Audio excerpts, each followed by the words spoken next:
வணக்கம். இன்னைக்கு நாம ஒரு திகலான அதே சமயம் மர்மங்கள் நிறைந்த ஒரு விசாரணையில இறங்க போறோம். டார்க் மிரர் அல்லது இருண்ட கண்ணாடின்னு சொல்லப்படுற இந்த அமானுஷ்ய நிகழ்வோட வழக்கு கோப்பு எண் 6 ஒரு விசாரணை நோக்கத்தோட நாம அணுக போறோம். இது வெறும் கற்பனை கிடையாதுங்க, ஒரு பயங்கரமான யதார்த்தம் எப்படி ஒரு மனிதன் அப்படியே முழுங்குதுங்கிறதுக்கான சான்று. கொஞ்சம் கவனமா கேளுங்க, ஏன்னா ஒவ்வொரு தகவலும் உங்களை அந்த இருண்ட உலகத்தோட விளிம்பிற்கே கூட்டிட்டு போகுது. சரி, நேர விஷயத்துக்கு வருவோம். அந்த நள்ளிரவு நேரம், அந்த தனிமையான வீடு. அப்போ திடீர்னு ஒரு சத்தம் கேக்குது. இந்த 3 வார்த்தைகள் வெறும் எழுத்துக்கள் இல்ல, அந்த இரவோட கொடூரமான நிகழ்வுகளை தொடங்கி வச்ச ஒரு மரண தாளம். டக் டக் டக். இந்த தாளம் ஒருவித பதற்றத்தை உருவாக்குது இல்லையா? ஆனா இங்க தான் ஒரு மிகப்பெரிய திருப்பமே காத்திருந்தது. இதுதான் நம்ம வழக்கின் முக்கிய முரண்பாடே. கொஞ்சம் யோசிச்சு பாருங்க, அந்த சத்தம் வீட்டின் சுவர்கள்லையோ கதவுலையோ கேட்கல, அது அந்த கருப்பு நிற கண்ணாடியின் உள்ளேருந்து வந்திருக்கு. நம்ம பாதுகாப்பான நிஜ உலகத்துக்கும் அந்த அமானுஷ்ய உலகத்துக்கும் இடையில இருந்த எல்லை உடைந்த அந்த கணம் இதுதான். யாரோ ஒருத்தர் அல்லது ஏதோ ஒன்று உள்ளே இருந்து வெளியே வர தட்டிட்டு இருக்கு.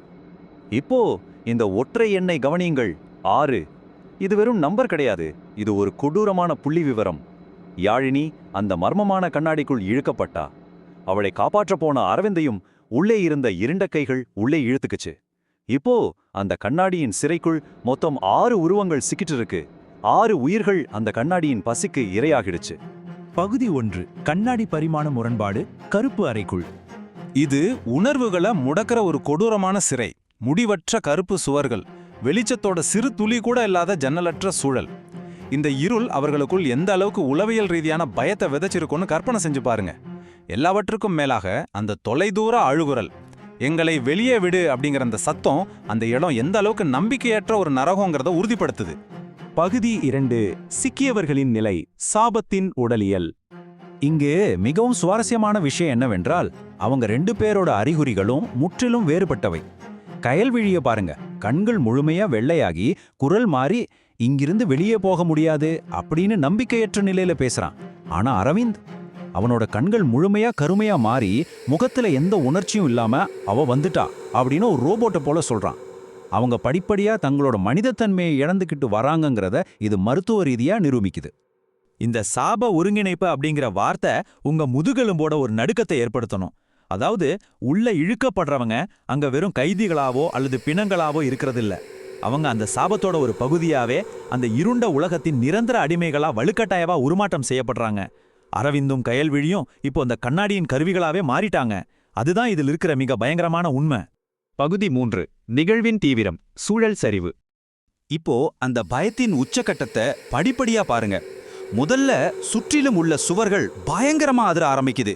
ஒரு பூகம்பம் வந்தா எப்படி இருக்கும் அந்த மாதிரி.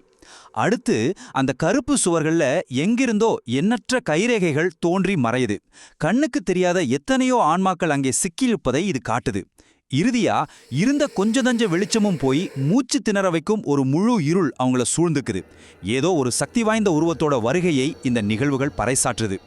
பகுதி 4. உச்சக்கட்ட ஆபத்து, சிவப்பு கண்ணுடைய உருவம். அந்த கார் இருளிலிருந்து ஒரு பெண் மெதுவா நடந்து வரா.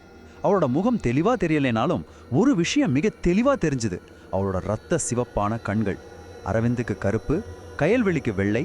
ஆனா இந்த மர்ம பெண்ணின் கண்கள் மட்டும் தகதகக்குற ரத்த சிவப்பு. அவ மெதுவா சிரிக்கிறான்.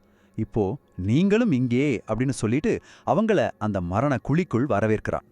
இங்கு மிக முக்கியமான புள்ளி என்னவென்றால், அவ சொன்ன இந்த வார்த்தைகள் தான் இந்த முழு அமானுஷ்ய விளையாட்டையும் சாபத்தையும் உருவாக்குனது அவ கிடையாதுன்னு ஒத்துக்கிறா. அப்படியானால் இந்த கண்ணாடியின் உண்மையான முதல் சாபம் எங்கே, எப்படி தொடங்குச்சு யாருக்கும் தெரியாது. ஆனா இந்த கொடூரத்தை முடிவுக்கு கொண்டு வரும் சக்தி தங்கிட்ட மட்டுமே இருக்குன்னு அவ அறிவிக்கிறா. இது மிகப்பெரிய மர்மத்தை உருவாக்குது. அந்த இருள்ல அந்த சிவப்பு கண்ணுடைய பெண்ணின் மிரட்டலுக்கு நடுவுல யாழினிக்கு பின்னால் யாரோ மூச்சு விடுற சத்தம் கேக்குது. திரும்பி பார்த்தால் கண்கள் முற்றிலுமாக இல்லாத நிலையில மீனாட்சி பாட்டி வாய் விட்டு பயங்கரமா கத்துறாங்க, ஓடுங்க. இந்த எச்சரிக்கை வந்த அடுத்த நொடியே அந்த முழு கண்ணாடி உலகமும் சுக்கு நூலாக உடைய தொடங்குது. இது நமக்கு கிடைக்கிற மிக கொடூரமான அதே சமயம் திடீர் அதிர்ச்சி தரும் ஆதாரம். பகுதி 5. பின்விளைவு, நிஜ உலகில் கசிதல்.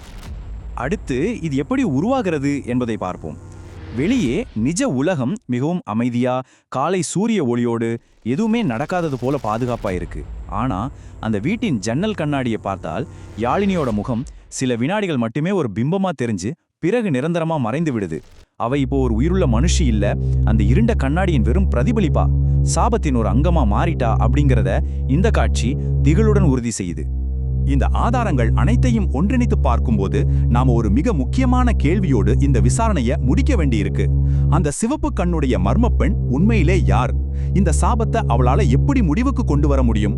அதைவிட முக்கியமா, உள்ளே சிக்கிய அந்த 6 உயிர்களும் இப்போ அந்த இருள் உலகத்தின் நிரந்தர அடிமைகளாகவே மாறிட்டாங்களா? இந்த கேள்விகள் நிச்சயம் உங்களை தூங்க விடாம செய்யும். அடுத்த கட்ட விசாரணையில் இதற்கான விடைகளை தேடுவோம். அதுவரை நீங்க பார்க்கிற கண்ணாடிகள் மீது ஒரு கண் இருக்கட்டும்.